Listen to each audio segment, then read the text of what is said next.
Cincinnati was running into the 80s with 13 malls already built. Pop culture exploded with images of fancy multi-floor upscale malls. The board game Mall Madness marketed the fun of credit card use to preteens, and we weren't ready to stop.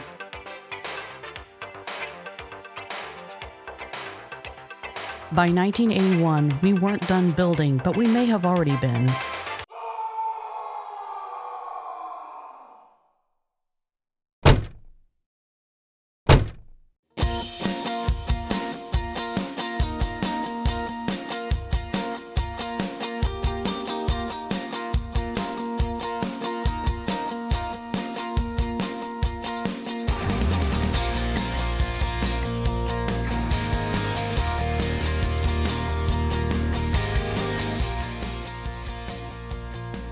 Welcome back to Overmalled. I'm your cruise director, Kristen.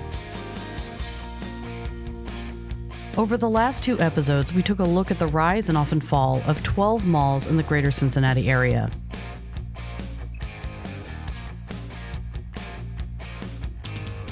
In this final episode, we'll be covering 1981 to the present day. We hadn't stopped building, even though the market was already dangerously close to the saturation point.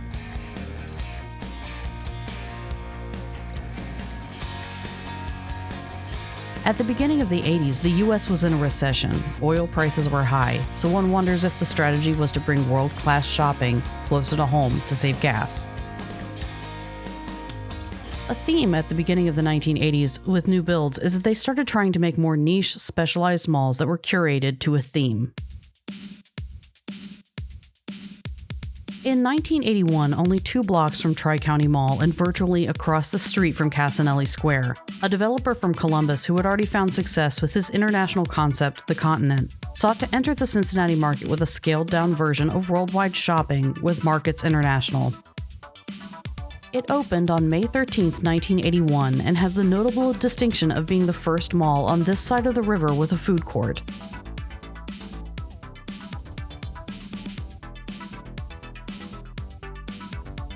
Markets International didn't last long. It had fallen into foreclosure by 1986 and closed its doors in 1987.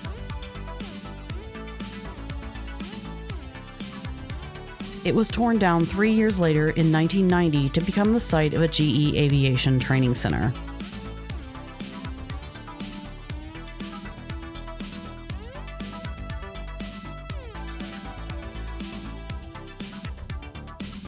Another new mall concept for the 80s was the enclosed outlet mall. The Factory Outlet Mall at Kings Island opened on April 29, 1983, and was heavily marketed as being a side attraction to nearby Kings Island. Something for mom to check out while you were in town going to the amusement park.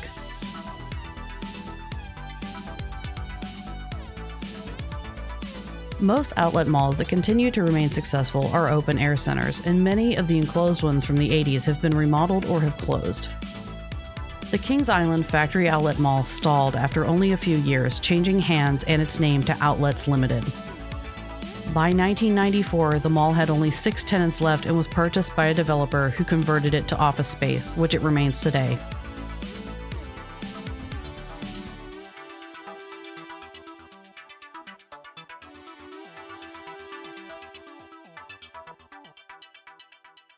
In 1985, perhaps the defining moment in Cincinnati's collective retail landscape happened when it was announced that something big was coming. Something new. Something exciting. 3 years later, in June 1988, Phase 1 of Forest Fair Mall opened its doors, with Phase 2 following in March 1989. It aimed to be a regional attraction complete with 5 upscale department stores, 4 of which were new to the market, a discount hypermarket in the form of Biggs, and an indoor amusement park featuring miniature golf, a carousel, Ferris wheel, and other carnival rides.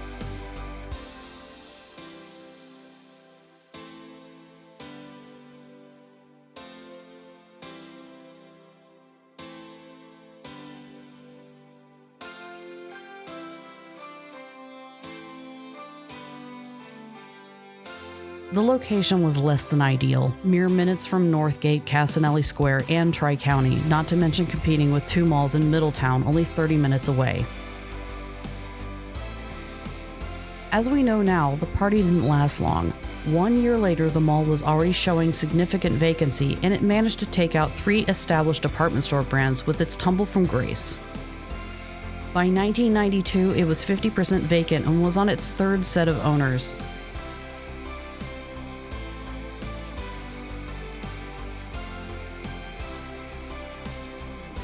In 2003, the nearly empty mall was gutted and reopened in 2004 as Cincinnati Mills. Despite strong sales in its first few months, an unusual tenant lineup and overall financial problems at the corporate level meant that within 2 short years, Cincinnati Mills had succumbed to the same fate as its parent and was over half vacant.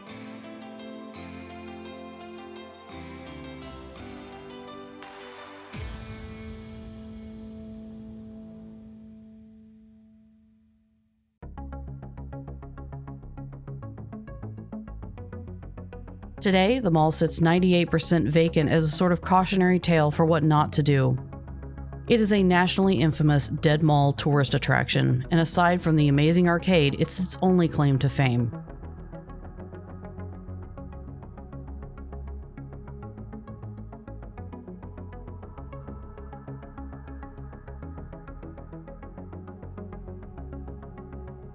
What often gets left out in the narrative of what caused Forest Fair Mall to fail is that in our pursuit of new, its announcement spurred a panic among the other mall owners in town that the new Grand Forest Fair Mall was going to steal their customers and set off a spree of expansion and development citywide.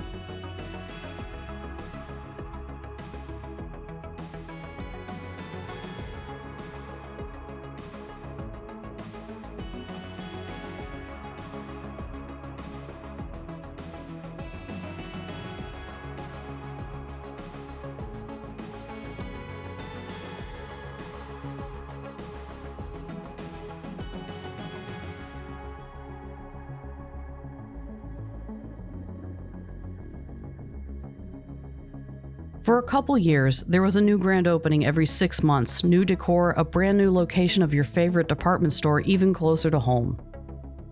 To make matters worse, all this shopping was being offered just in time for the 1990 to 1991 recession, when people had less money to split between the lot.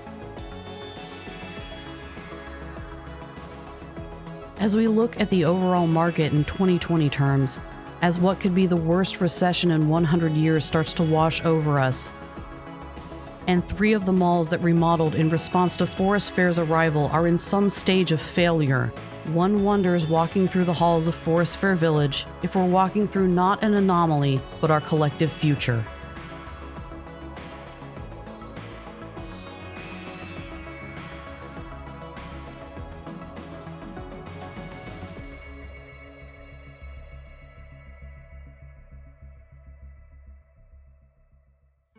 In 1991, Cincinnati developers endeavored to turn shoppers' eyes back toward the city center with Tower Place Mall.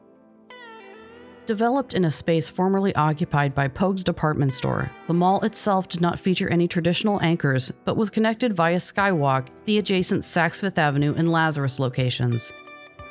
It was, however, offering a full complement of mall staples like Banana Republic and Ann Taylor Loft.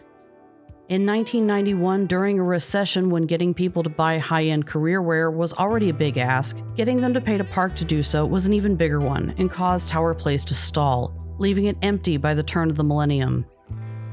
It closed in 2013, and a year later the former mall entrances were converted to parking ramps, as its name was changed to Mabley Place and the mall was all but buried. Only the atrium survives for those who know where to look.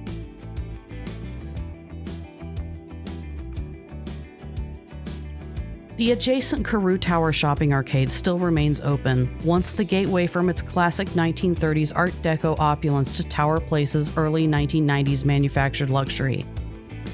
Downtown Cincinnati has bloomed over the last decade, but the new residents have turned their eyes from the chains they were taken to by their parents to small local boutiques. A mile away and over the Rhine, business is booming. Ironically, one thing I regularly hear from workers in the Central Business District is that they wish there was somewhere inexpensive nearby to have lunch. Something like a food court. One wonders if it were built now, if Tower Place may have survived.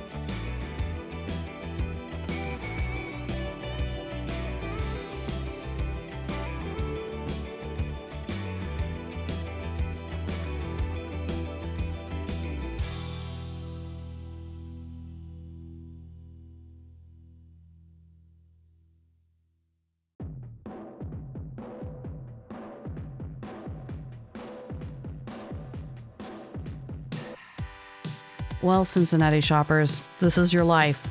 Of the 17 malls we visited together over the last 3 episodes, 2 are thriving, 2 are at a tipping point, 2 more may have passed the point of no return, and 11 have been repurposed.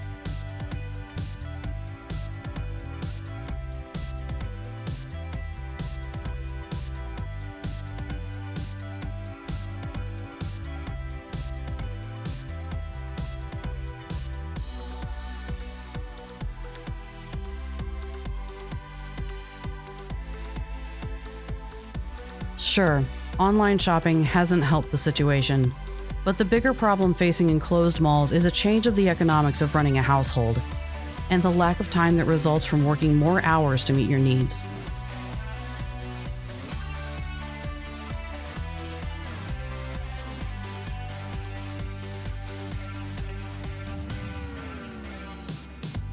The leisurely afternoon spent gazing at the fountain at the mall, lingering over the food court Chinese food, and browsing the shelves of the local Walden books, those days may be coming to a close. As a 37-year-old who worked and practically lived at the mall for most of my young life, it's going to be hard to explain to my future kids what these places even were without something to show them, which is why I started documenting them in the first place.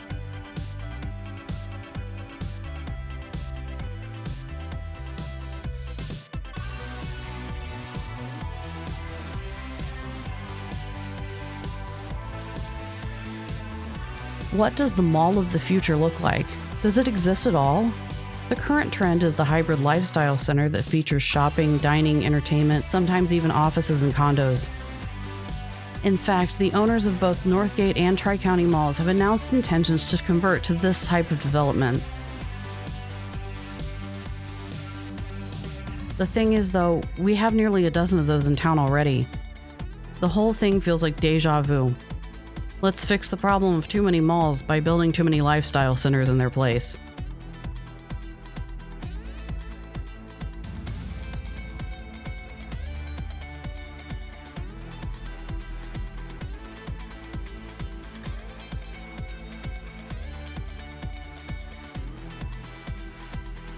Who killed the shopping mall? It was me, it was you, it was all of us. But they were so close together that some of the blame for how we got here has to be placed on developers who thought we could never get enough and didn't realize enough was too much until we were overmauled.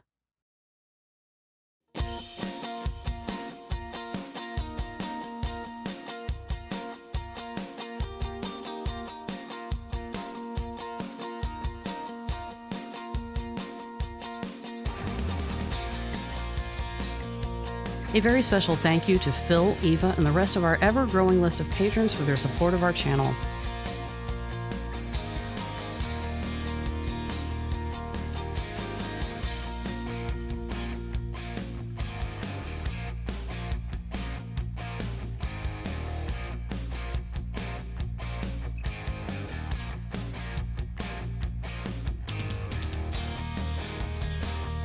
If you like what you see, don't forget to drop a like and subscribe to be notified of new videos, including the next episode. Until then, we are Unicom Productions, and we'll see you next time.